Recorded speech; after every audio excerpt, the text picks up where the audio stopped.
Praise the Lord, isa pong mapagpalang hapon sa bawat isa sa atin. Tayo po muna ay manalangin. Panginoon, maraming salamat o Diyos sa hapon na ito, sa buhay po ng bawat isa, maging sa mga salita mo na aming na pong pag-aaralan. Dalangin po Diyos na patuloy na mangusap ka, buksan mo ang espiritual na pag-unawa ng iyong mga anak. Walang Espiritu, salamat din po sa presensya sa pangalan ni Jesus. Amen. Makakaupo na po tayo lahat sa presensya po ng Panginoon. Praise the Lord. Okay. Purihin po ang Panginoon, maging sa ating mga online viewers, isang mapagpalang hapon sa bawat isa sa atin. So this afternoon, ang ating pong pag-uusapan, it is about God uses and reaching out to the world. So, ang Diyos po ay naghahanap, no? Sabi niya, God uses, no? Naghahanap ang Panginoon at ginagamit niya ang sino man or sino, no? Dahil yung ating titignan kung sino yung mga ginagamit ng Panginoon in order to reach out to the world. So number one natin is that they were the people of the Word of God. Yan, ang hinahanap ng Panginoon.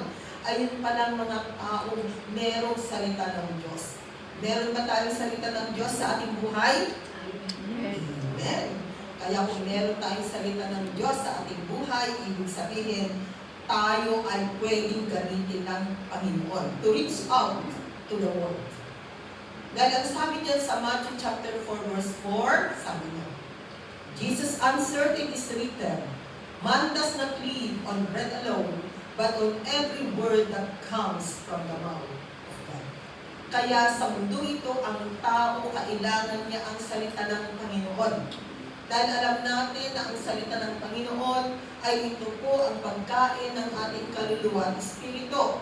Kaya salamat kay Lord. Dahil nalaman po natin ang katotohanan at tayo ngayon ay nakakapakinig sa salita ng Panginoon. Dahil naniniwala tayo na hindi lamang po tayo nabubuhay sa mundong ito sa mga pamamagitan ng mga natural food or physical foods na ating kinakain, but especially the spiritual food which is the Word of God. Kaya ang ginagawa po natin ay balanse lamang. Kung pinapakain natin yung katawang lupa natin, ay ganun din po yung ating spiritual life.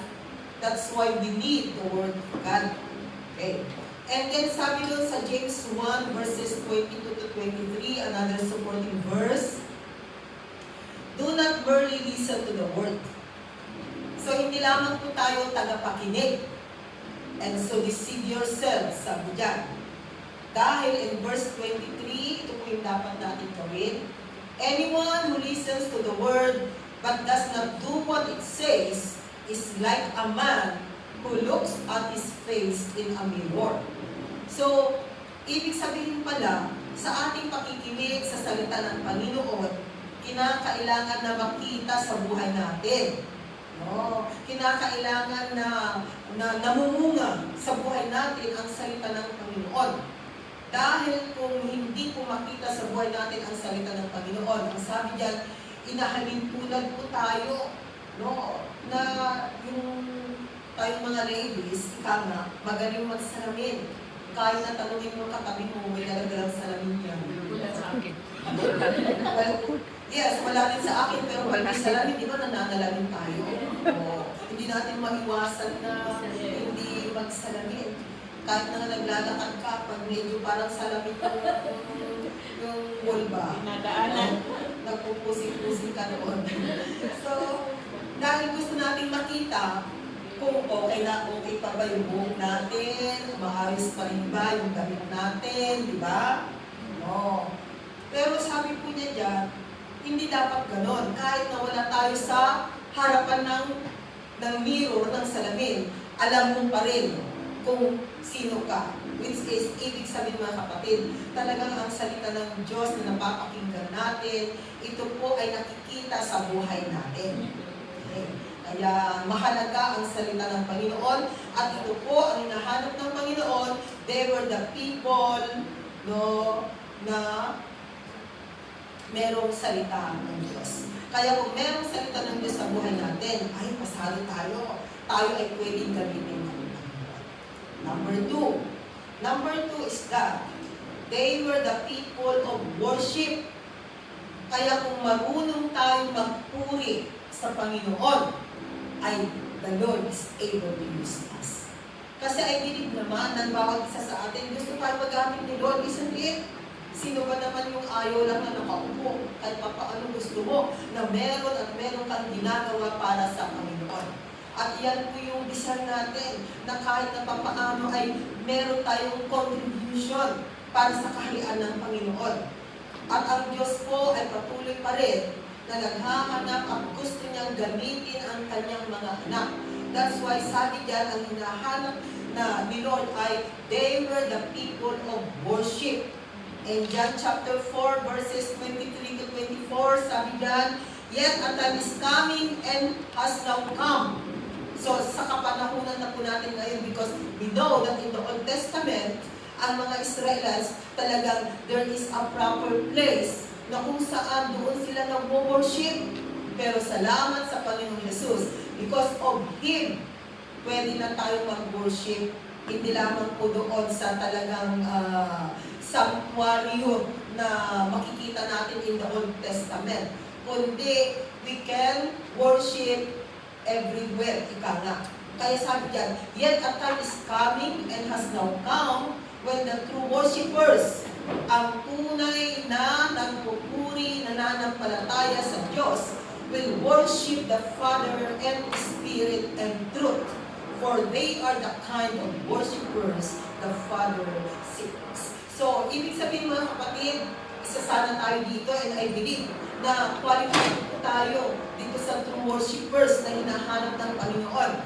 As of now, we are worshiping Him in Spirit. Bakit in Spirit? Because we believe that we have the Spirit of God. Kasi ang taong walang Espiritu ng Panginoon, paano niya pupurihin ang Diyos? Oh, hindi siya makakarating sa presensya ng Panginoon because walang Espiritu ng Diyos na nananahan sa Kanya. That's why we need the Spirit of God in order to worship Him. At ano ang katotohanan? Ang katotohanan, it is the Word of God. And verse 24 sabi diyan, dahil ang Diyos na naglilingkuran natin, He is Spirit. God is Spirit. Pag sinabi kong Spirit, hindi man po natin nakikita ang Diyos. Pero nararamdaman natin ang Kanyang presensya, damang-daman natin na may Diyos na lumala ng langit at lupa. Amen? So God is Spirit and His worshipers must worship in Spirit and in truth. Kaya patuloy po na naghahanap ang Panginoon ng mga taong nagpupuri sa Kanya at ang mga taong ito ay pwedeng gamitin ng Panginoon. Kaya kung tayo po ay nagpupuri sa Panginoon sa pamamagitan po ng Espiritu at katotohanan, ay believe mga kapatid, nagagamitin tayo ng Panginoon. Kung ginagamit niya tayo ngayon, the more pa na pwede kang gamitin ng Panginoon. Dahil kung tutuusin, marami tayong dapat gawin sa kaharian ng Lord. Maraming ipinapagawa po ang Panginoon, mga kapatid, in order to reach this world. Kasi kung tutuusin, napakarami pa pong hindi nananampalataya sa Panginoon. Marami pa pong hindi nakakakilala sa Kanya. Kaya, sana ang bawat isa sa atin, pag sinasabi po natin na qualified tayo dito sa hinahanap ni Lord, talagang andun sana yung desire natin na magpagamit sa Panginoon. Dahil ang bawat isa sa atin ay mayroong gift, talent, na ibinigay ni Lord na pwede natin gamitin to give glory to His holy name. Yun lamang, makakita ka ng taong nahihirapan kahit hindi mo siya kakilala. Nandun na ipinag-pray-pray mo siya, no? So, makikita mo na napakalaki po ng impact. Kaya nga, ang bawat isa sa atin ay pwedeng gamitin ng Panginoon. Another po, na nagagamitin ni Lord in order to reach out to the world is that they were the people of prayer. Prayer. So, do not neglect our prayer. Be a man and woman of prayer, mga kapatid. At dahil ang prayer na ito ay makapangyarihan po ang prayer. At alam natin that prayer, ito po yung tinatawag na oxygen. If you are a believer, pag sinasabi mo na ikaw ay isang mananampalataya, prayer is our oxygen. Kaya pag nagiging prayerless ka, hindi ka nag-pray kapatid, ang kahalintulad mo ay naghihingalo. Nasa ICU, naghihingalo. Kaya tingnan natin, no? Kumustahin natin ang ating prayer life. No? Paano ba tayo mag-pray? No? Alam naman natin na ang prayer ay galing sa puso. Hindi na kinakailangan mag-memorize tayo ng mga prayers para lamang po makapag-pray sa Panginoon.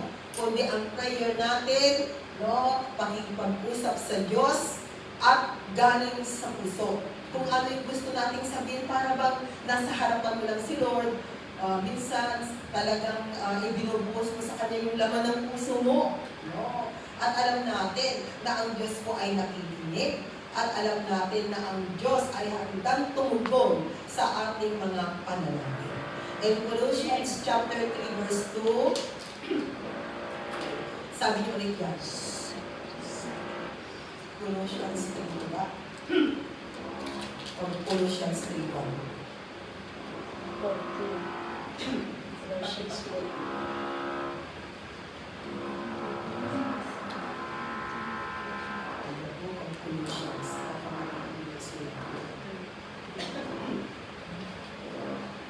Pakitingnan mo yung Colossians 3, 1. Colossians 4:2. Colossians 4. 4:2, not 3:4. Colossians 4:2, sabi ko dyan, devote yourselves to prayer, being watchful and thankful. So, devote yourselves to prayer. Pag sinabing devote yourselves to prayer, nandun po talaga na ang panalangin ay talagang andun yung ating commitment, no, sa ating panalangin. Andun na talagang nananalangin tayo ng galing sa puso. No? Kasi sabi yan, devote yourselves to prayer, being watchful and thankful. Kasi napakarami pong mga dapat nating ipag-pray, mga kapatid. No? Ang dami natin dapat ipag-pray. At alam natin na ang prayer na ito ay makapangyarihan. At pwede tayong makatulong sa ating kapwa through prayer. Pwede natin ma-reach out ang mga tao na kapaligid sa atin through prayer. Pwede natin ma-reach out ang mundong ito through prayer. At alam natin na through our prayer, marami ang nababago. Kaya napakahalaga po ng prayer. At isa ito sa hinahanap ng Panginoon, a man and woman of prayer. Kaya mga kapatid, maging kakambal po sana ng buhay natin ang panalangin. Siguraduhin po natin na yung panalangin talaga natin ay talagang tayo ay nag-pray sa Panginoon. Hindi lang yung sa kakalang mananalangin pag alam mo na ang mundo mo ay parang nag-iiba na, no? Lumalapit ka agad kay Lord. Pero pag okay na yung mundo mo, parang nakakalimutan mo mag-pray. Kaya minsan alam mo ninyo magaling ang Panginoon. His thoughts are higher than our thoughts, and His ways are higher than our ways. Kaya minsan ang ginagawa niya, ay itong anak kong ito, no? Pag siya pala ay may dala-dala o kabigatan sa buhay, ang lapit-lapit niya sa akin. Pero pag wala na pala, parang nakakalimutan na niya ako. Kaya tuloy, si Lord, pag natapos siya sa problema, andyan na naman. Kaya tingnan natin, no? Na may problema man o wala, dapat ay talagang lumalapit tayo sa Panginoon. Ganun pa rin po ka-devote tayo sa ating panalangin sa Kanya. Philippians 4 verses 6 to 7. Dahil sabi rin ng Panginoon sa bawat isa sa atin, do not be anxious about anything. Huwag daw po tayong mag-alala sa lahat ng bagay. But in everything, by prayer and petition. So kung ito po ang sinasabi ng Panginoon sa bawat isa sa atin, ay talagang hindi tayo mangangamba, hindi tayo mag-aalala, kundi daanin lamang po natin sa panalangin. No? By prayer and petition, with thanksgiving, present your request to God. So ano man ang kahilingan natin, ano man ang gusto natin, ano man yung desire ng puso natin, Sabi diyan, no, ilapit sa Panginoon. Sabihin natin kay Lord, mga kapatid. And then, ang kanyang pangako in verse 7, no? Sabi niya sa verse 7 mga kapatid, in the peace of God, ang kapayapaan na galing sa Diyos, which transcends all understanding, will guard your hearts and your minds in Christ Jesus. So, kahit na may mga testing, trials na nangyayari sa buhay, as long as na ito ay palagi natin inilalapit sa Panginoon, at the end of the day, hindi po tayo mangangamba dahil nandyan pa rin ang kapayapaan ng Panginoon. Ang kapayapaan na galing kay Lord, mga kapatid. Dahil kailangan po natin ang kapayapaan. At salamat sa Panginoon. Dahil sabi niya, no, ang Panginoon po ay handang ibigay sa atin ang kapayapaan na ito. Kaya wala po tayong dapat ipangamba. No? That's why God is looking for those people, no, the people of prayer.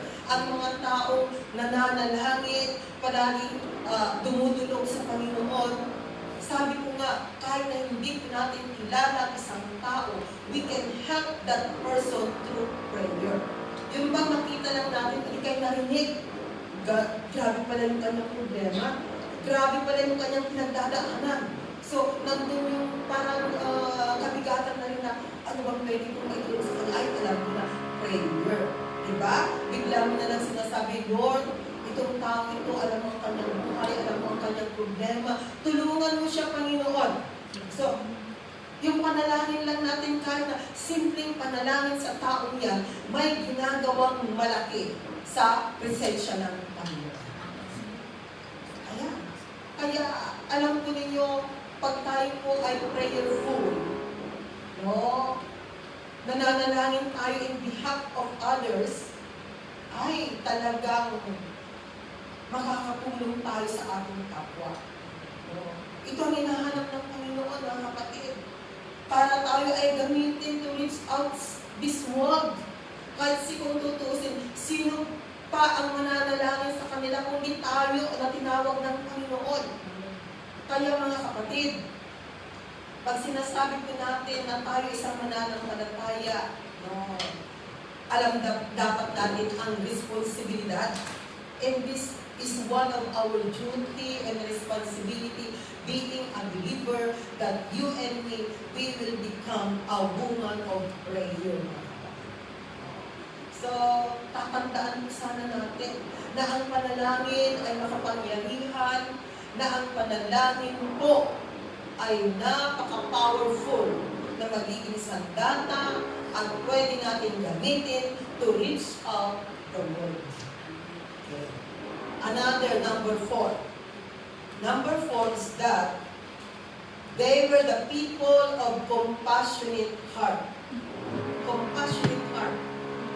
So naghahanap din ang Panginoon at pwede niyang gamitin. Sino yung pwede niyang gamitin? Those people of compassionate heart. No?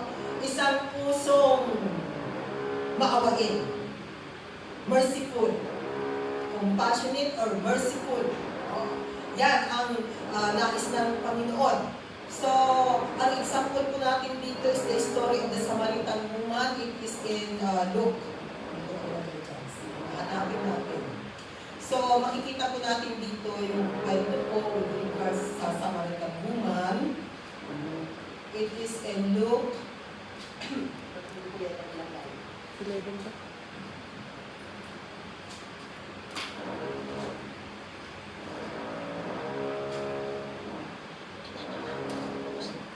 Anong first ito? Luke chapter 10. Luke chapter Yes. Luke chapter 10, we're going to start on verse 30. Luke 10, verse 30 hanggang 37. Sabi ka. And replied Jesus said, a man was going down from Jerusalem to Jericho. When he fell into the hands of robbers, they stripped him of his clothes, beat him, and went away, leaving him half dead. Next verse. A priest happened to be going down the same road, and when he saw the man, he passed by on the other side. Ay, nandun lang, hindi niya tinulungan, kundi umiwas siya ng daanan. So to a Levite, no, sino ang Levite na ito? Naku, born again siya, no, a Levite. When he came to the place and saw him, pass by on the other side, ay, ganun din siya. But a Samaritan, as he traveled, came where the man was, and when he saw him, he took pity on him. Hindi pa itong Samaritan. Kaya pala no wonder. No? Pag ang isang tao ay matulungin sa mundong ito, alam ng mundo, tinatawag siya, uy, Samaritan yan. Samaritan yan. No? At tingnan po ninyo, maging yung mga social welfare na nagdudunate, natulad ko because nakapanding ako ng Samaritan Fund. Yun ang pangalan ng funding na nagsusupport sa aking medicine. It is the Samaritan Fund. So, may iba't ibang pangalan. Kaya ang Samaritan na ito ay naging popular because makikita po natin kung gaano yung kanyang puso. No? But a Samaritan, as he traveled, came where the man was, and when he saw him, he took pity on him. The word pity means merciful. The word pity means compassion. No, naawa siya. And then, ang ginawa niya, he went to him and bandaged his wounds, pouring on oil and wine. Then he put the man on his own donkey. Hindi lamang yung ginamot niya, kasi minsan sa atin, no, first aid lang yung gagawin natin, okay na. Pero ito talagang totally ang ginawa ng pagtulong. Hindi lang sa umpisa hanggang sa totally na makikita mo na talagang kumpleto yung kanyang ginawa. Kasi nung ginamot niya, after that, sabi nito, then he put the man on his own donkey, took him to an inn, and took care of him. Next verse. And then the next day, he took out 2 silver coins and gave them to the innkeeper. Look after him, he said, and when I return, I will reimburse you for any extra expense you may have. Hindi lamang yung tulong niya, kasama na yung kanyang bulsa. Diba?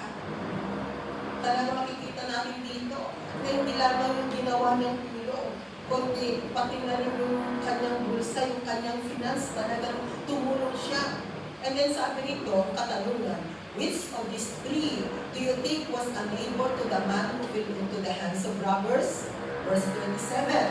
Sabi niya, the expert and the law replied, ang eksperto daw sa law, sa batas, the one who had mercy on him. Kaya ang sabi ng Panginoon, Jesus told him, go and do likewise. Kaya ito rin po ang sinasabi ng Panginoon sa bawat isa sa atin. Dahil kung tayo po ay magiging merciful, compassionate mga kapatid, gagamitin tayo ng Panginoon. No? Kaya ang Diyos naghahanap siya. No? Kaya tinitingnan niya yung may mga maawaing puso at alam natin, di ba? Pag tayo ay tumulong, pag tayo na nangangailangan ka rin ng tulong, ay napakadali kong dumating ng tulong. Pero yung nagmamaang-maangan, kasi darating din yung time, bawat isa sa atin nangangailangan ng tulong, isn't it? No? Kaya kung nangangailangan ng tulong, malaki man o maliit, no, pagkaya natin, just help it. No? Magkaroon pa po tayo ng compassionate heart, ika nga. Sabi ko nga, one time, hindi ko alam kung dito ko na-example yung minsan pa uwi ako kasi yung isang Chinese doon is nangangailangan talaga ng yung bang gusto niya na niyang magsuka, di ba? No. So, pero iba ang salita, siguro parang China siya. No? And then, kasi yung katabi kong Chinese siya, hindi nga niya maintindihan eh. Pero medyo talagang pinamunan niya yung kanyang bunganga, talagang alam namin na parang magbabawa siya. So, biglang naglabas ng cellophane yung isang Chinese. No? And then yung Chinese naman, naglabas ng tissue, ako yung nasa gitna. Sabi ko, ano mo yung pwede ko yung ilabas doon? Ay, naalala ko yung white flower. O, di nilabas ko rin yung white flower. Kaya alam ko ninyo, yung bang simpleng tulong na may tutulong natin. Nung paalis ko yung Chinese, kasi nauna yung from my left and right umalis, talagang nagsalita siya ng thank you. And then, nahuli ako rin siya naman ang bumaba.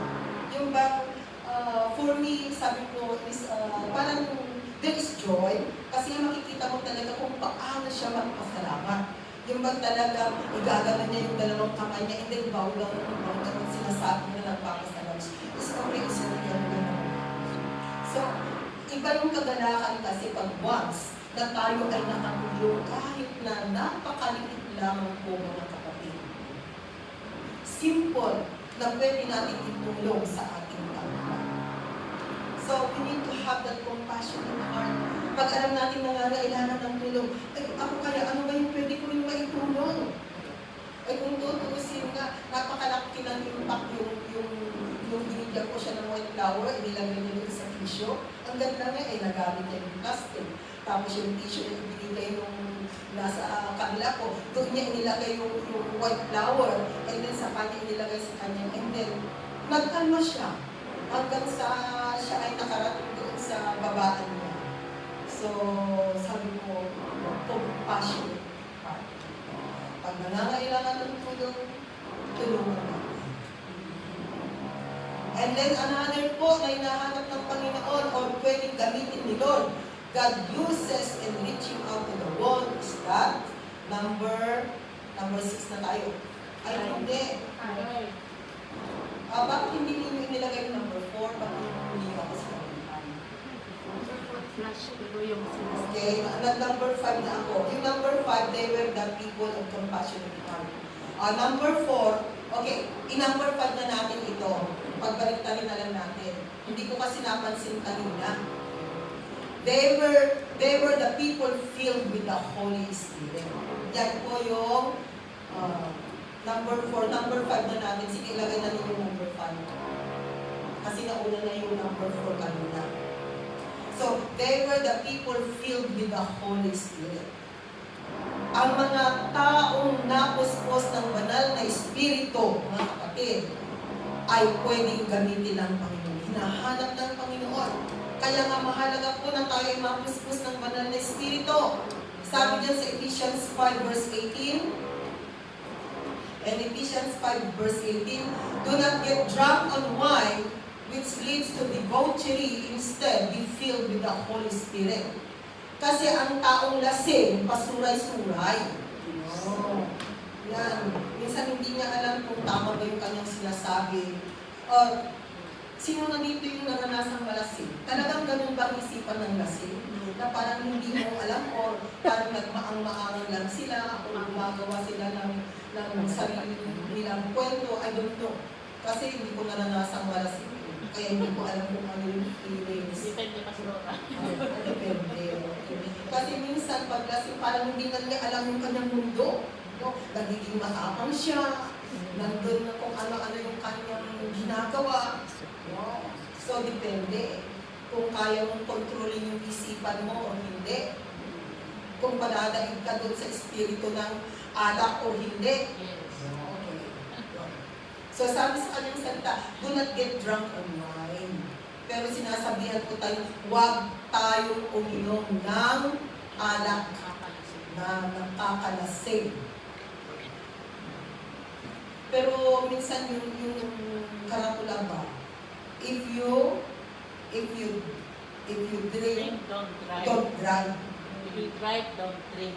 Yeah, if you drive, yes, yun yung nakalagay na karatula, ano, if you drink, don't drive. If you drink, if you drive, don't drive. Instead, be filled with the Holy Spirit. So, mapuspos ng banal na Espiritu. So, kailangan po natin, paano ba tayo napupuspos ng banal na Espiritu? Yan, fellowship is one way. Pakikinig sa kanyang salita, panalangin, having fellowship. Mga kapatid, dito po yung ways para sa mapuspos tayo ng banal na salita. No, ng Panginoon. Kaya kailangan natin tuwing araw ng ating day off, ayan, may fellowship, merong Word of God, nagpe-prayer tayo. Oo. So, isa ito para patuloy na mapuspos ng banal na Espiritu. 2 Corinthians 1 verses 22 to 23. Sabi ulit dyan, sa 2 Corinthians 1 verses 22 to 23. Set this seal of ownership on us and put His Spirit in our hearts as a deposit. So yung Espiritu ng Diyos, saan po nakatira? Sa puso ng bawat isa sa atin. No? As a deposit, guaranteeing what is to come. Verse 23.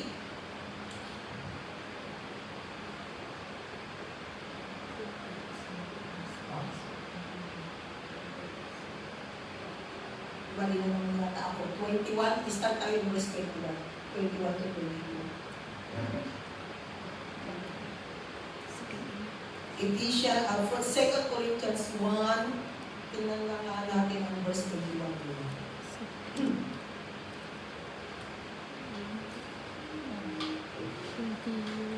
First Corinthians, 2 Corinthians 1.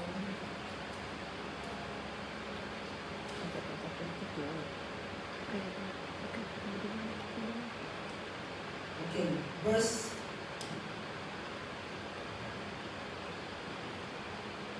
Okay, 2 Corinthians 1 verse 22. Set His seal of ownership on us and put His Spirit in our hearts as a deposit, guaranteeing what is to come. And then, idinugtong ko yung verse 23, right? I called God as my witness that it was in order to spare you that I did not return to God. Okay. Hanggang verse 22 lang tayo doon. 2 Corinthians 1 verse 22. Huwag namin yung idagdag yung verse 23. So yan po yung ating supporting verse lang po dyan. Which is, alam po natin na yung Espiritu ng Diyos na nasa atin, ito yung nagpapatunay na tayo po ay pag-aari ng Panginoon. Nagpapatunay na ang DNA natin ay katulad ng DNA ng Panginoon. Because God is Spirit at meron ding Espiritu ng Diyos na nananahan sa puso ng bawat isa sa atin. Kaya tayo ngayon ay tinatawag na anak ng Diyos. Hindi na po tayo illegitimate, mga kapatid. Kundi pareho na ng DNA, kaya pwede na talagang tawagin anak ng Diyos. At salamat dahil sabi nga natin, ito po ang hinahanap ni Lord para gamitin to reach out the world, those who are filled with the Holy Spirit. Kasi kung hindi po napuspos ng banal na Espiritu, paano siya gagamitin ng Panginoon? Baka ang gagawin lang niya, ang ituturo sa mga taong makakasalamuhan niya ay mga makamundong gawain. Samantalang kung siya ay napuspos ng banal na Espiritu at may Espiritu ng Diyos sa kanyang buhay, of course, mga bagay-bagay na nakakabuti sa mata ng Panginoon, yung kanyang i-share at yun yung kanyang magiging buhay. Kaya kailangan talaga na mapuspos ng banal na Espiritu.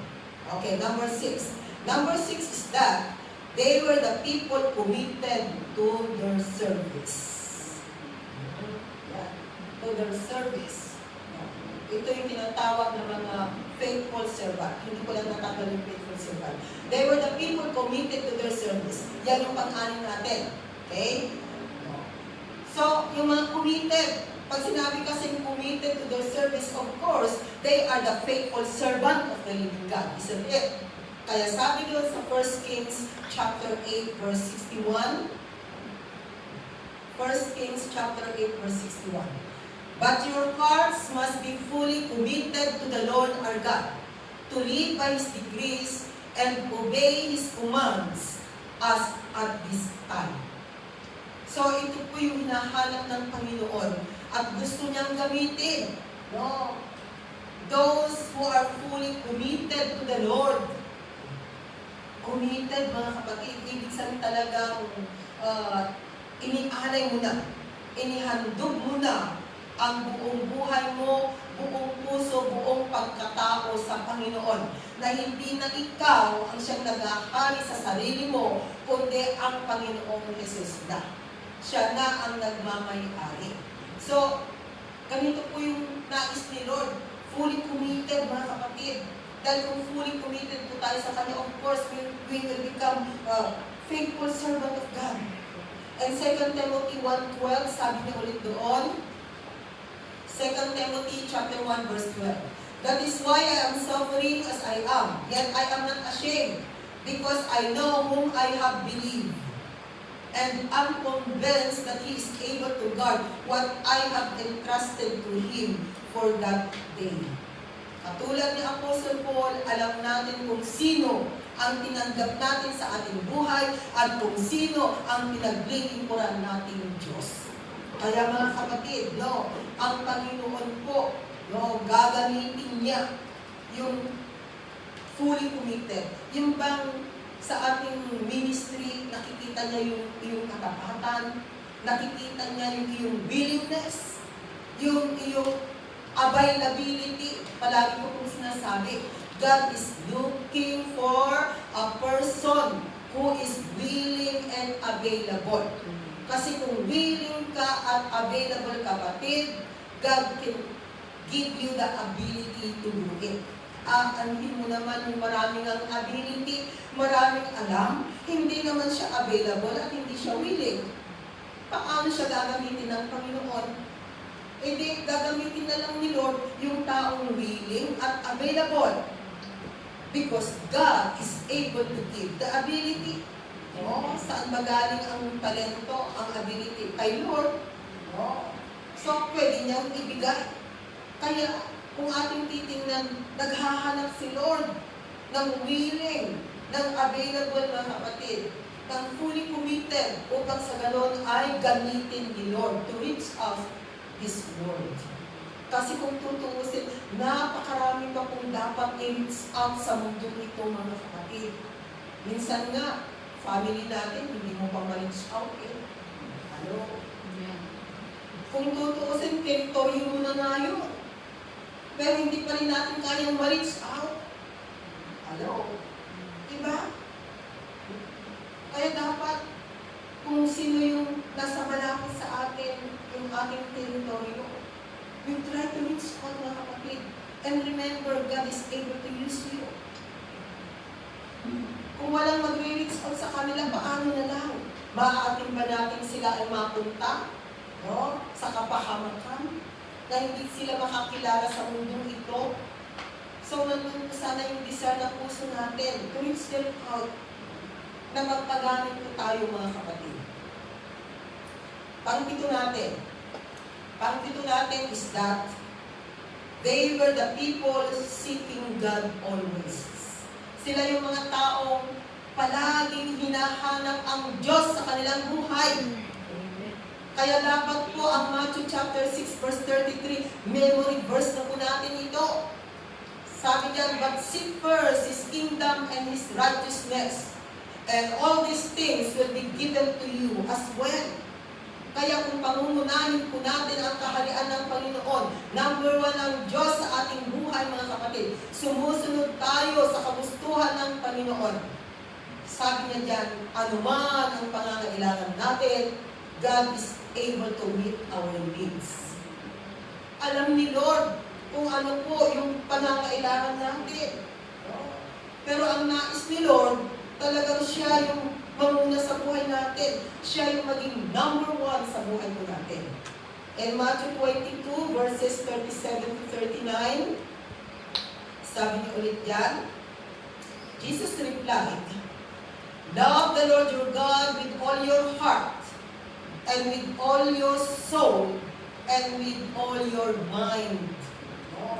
Talagang puso, your heart. Heart, doon nananaan ang espiritu. With all your soul. Ang kaluluwa, ano ba ang composition ng kaluluwa?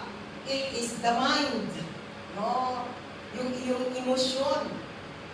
Kaya sabi niya, with all your soul and with all your mind, ibig sabihin, buong pagkatao. Buong pagkatao na talagang mahalin natin ang Panginoon. And then next verse, sabi niya,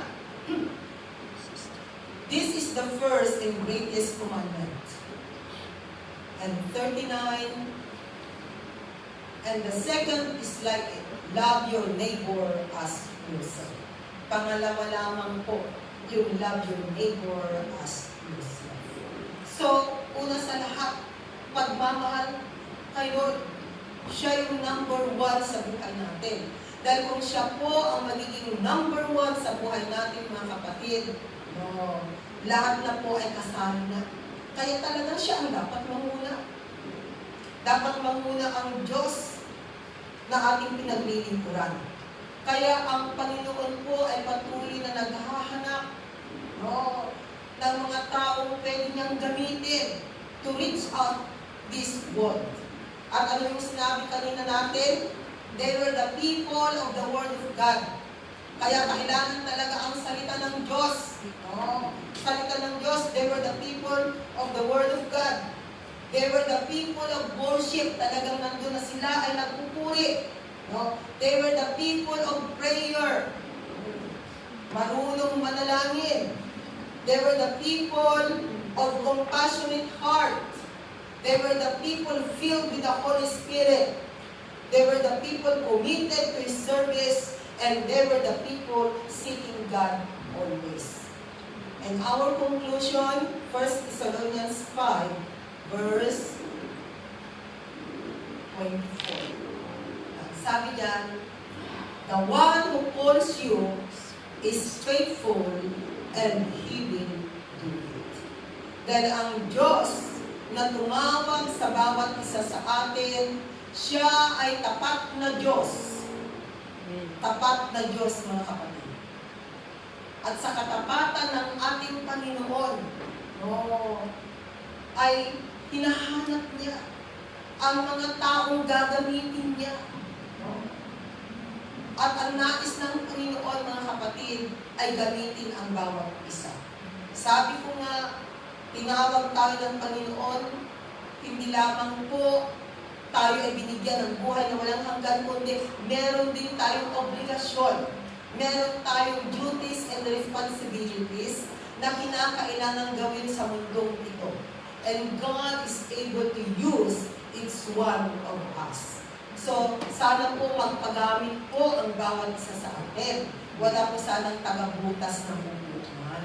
O di kaya taga-init ng upuan lamang. So, dapat nandyan na ginagamit tayo ng Panginoon. Lalo-lalo na po, pag weekdays po tayo, kasi talagang it's your privilege na talagang palagi kayong ginagamit tuwing araw ng day off ninyo. Pero pag Sunday, maaari siguro, baka nandun ka na lang, taga-painit na lang ng upuan.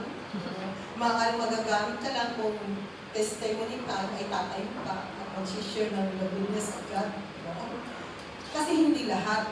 Kasi nga marami. Pero sa ganitong grupo, marami tayong mga dapat gawin. Kaya salamat kay Lord dahil patuloy na binibigyan ng Panginoon ng privilege ang bawat isa na gamitin. Kaya kung ano po yung ibinigay ni Lord sa bawat isa sa atin, magpagamit po tayo to give glory to His holy name. Amen? Panginoon, salamat Lord God sa iyong salita. Salamat Panginoon dahil alam po namin, O God, na sa pagkakatawag mo po sa bawat isa ay may plano ka, may purpose, Panginoon. Lord, hayaan mo nga po, O God, na ang kagustuhan mo, Lord, ang siyang mangyayari sa buhay ng bawat isa. At higit sa lahat, Panginoon, patuloy na gamitin mo po ang bawat isa na maging daluyan ng pagpapala at ma-reach out ang mundong ito, O God, na kung saan, Panginoon, ay marami pa po ang nawawala na kinakailangang mahanap, Panginoon, at mabiyayaan din po sila ng buhay na walang hanggan. Maranasan din po nila makita at makilala sa kanilang buhay na mayroong Diyos na makapangyarihan, mayroong Diyos na tapat, na gumagabay, tumutulong sa bawat isa. Kaya Panginoon, hayaan mo nga po, God, na gamitin ang iyong mga anak. Tulungan mo at turuan ang bawat isa na hindi lamang po tagapakinig sa iyong banal na salita, kundi higit sa lahat, Lord, namumunga ang salita mo sa buhay ng iyong mga anak. Maraming salamat, O God, at ibinabalik ko sa iyong mataas na papuri sa pangalan ng